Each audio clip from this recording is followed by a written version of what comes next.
Allora, Riccardo Milani, la prima domanda è: quando sei venuto a conoscenza tu del personaggio Gaber nella tua vita? La prima volta che l'hai sentito oppure che hai saputo che esisteva Gaber? Te lo ricordi? Ma lo vedevo in televisione, ero molto piccolo e vedevo questo corpo che si muoveva così un po' buffo, no? Questo naso grosso, una mimica così, no? Molto però molto attraente. E poi sentivo quelle canzoni così orecchiabili, così semplici, così allegre, da Torpedo Blu a Goganga, il Riccardo, insomma, e sentivo motivi molto orecchiabili, cioè mi rimanevano molto in testa e quindi le cantavamo un po' tutti noi anche da bambini. Poi però nel tempo è diventato un'altra cosa, ecco, è diventato una persona di riferimento, un uomo di riferimento, un grande cantante, un grande musicista, un grande attore, un grande uomo di teatro, un grande intellettuale, una persona che ha fatto anche dell'impegno civile un po' il suo parametro di vita, ecco, e nel tempo, anche con le accuse che mi arrivavano pesanti quando avevo 17-18 anni, no?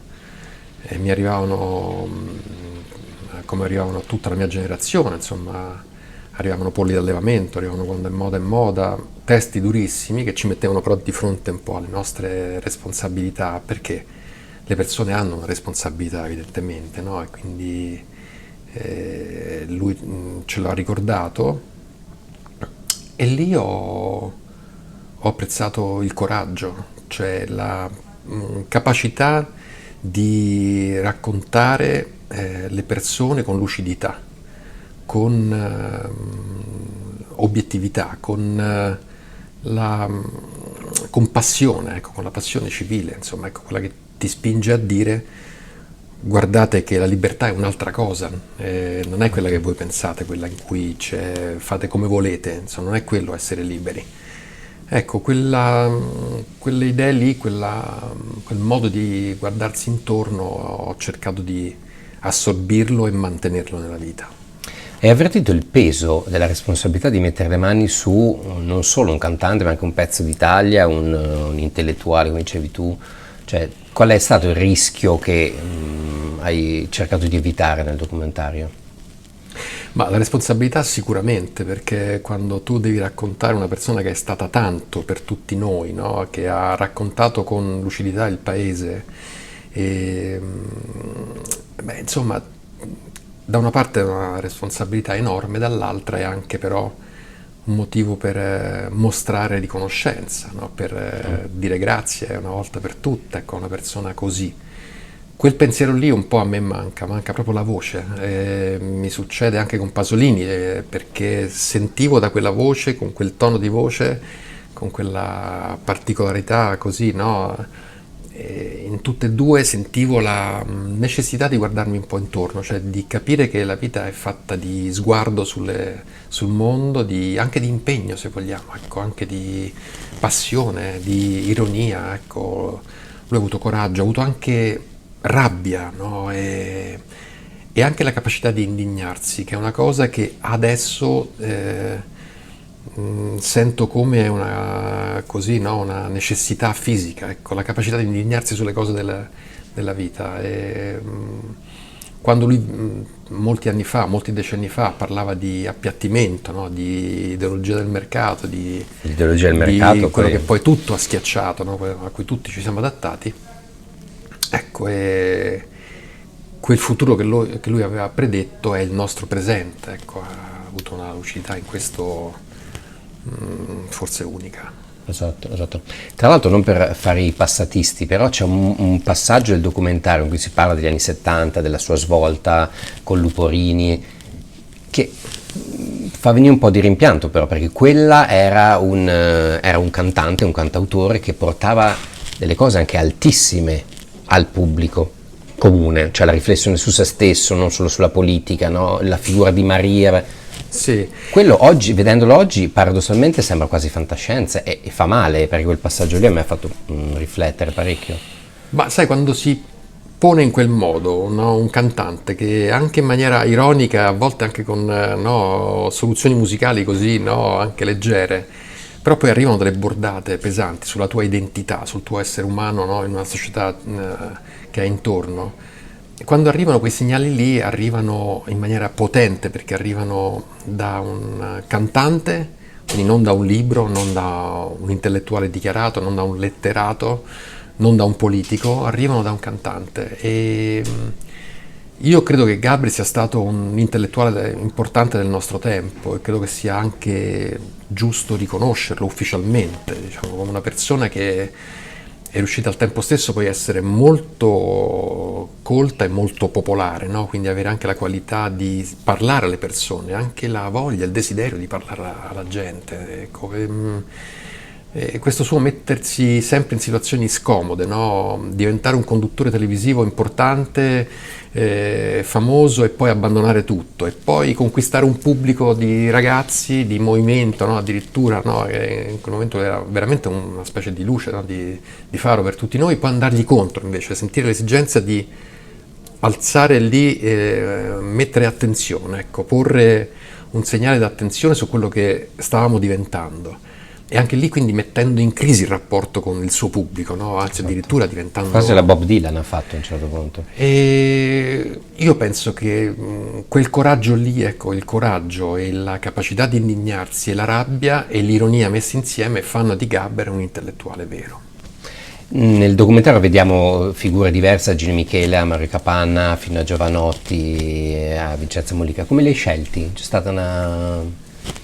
Ma intanto perché io penso che con Gaber, e da qui anche la scelta del titolo, dobbiamo farci i conti un po' tutti.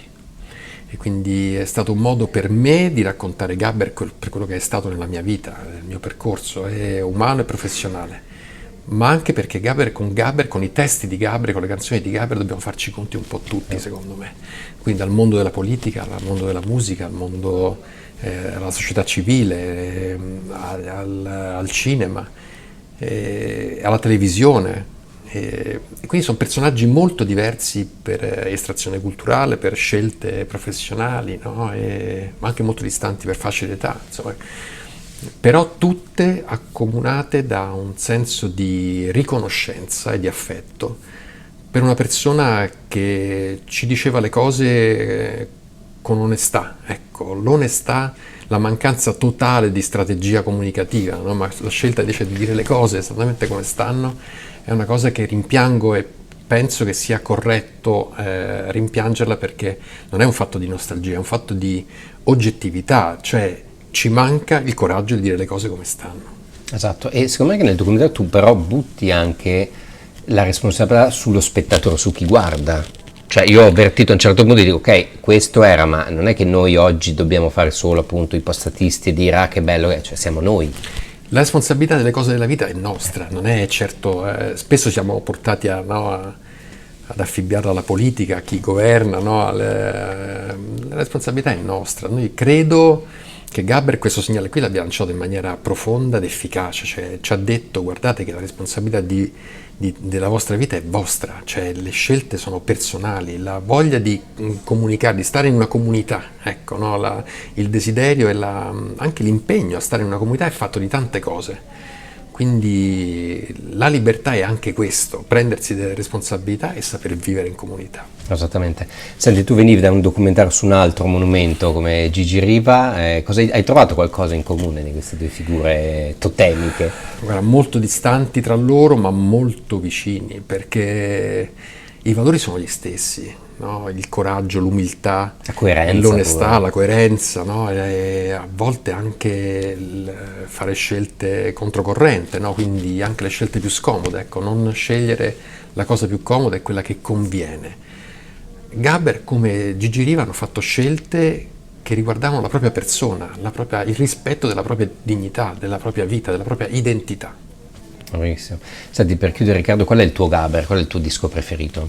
È quello degli anni 70, il passaggio? Guarda, Gaber è tante cose, è difficile scegliere un periodo, la sua completezza è la sua forza, cioè passare dalle canzoni d'amore alle canzoni leggere, a raccontare i bar del quartiere, no?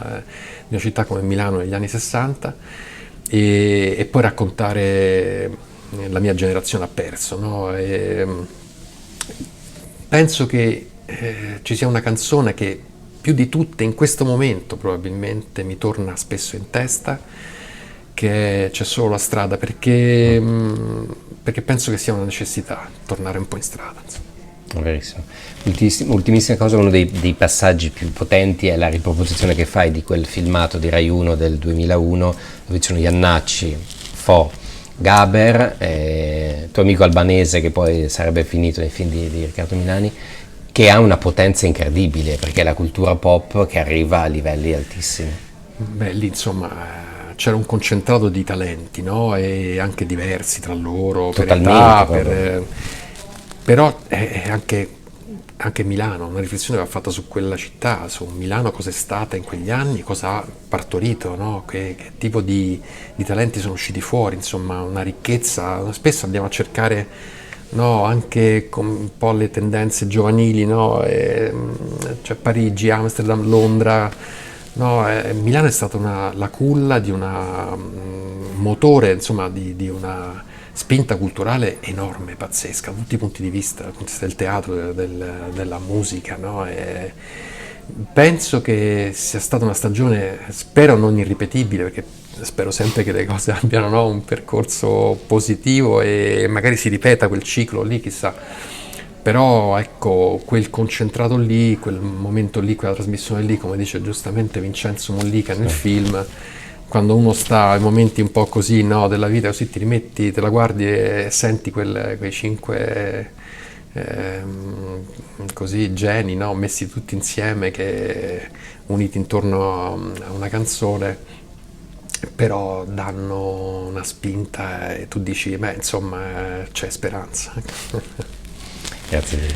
Grazie a voi.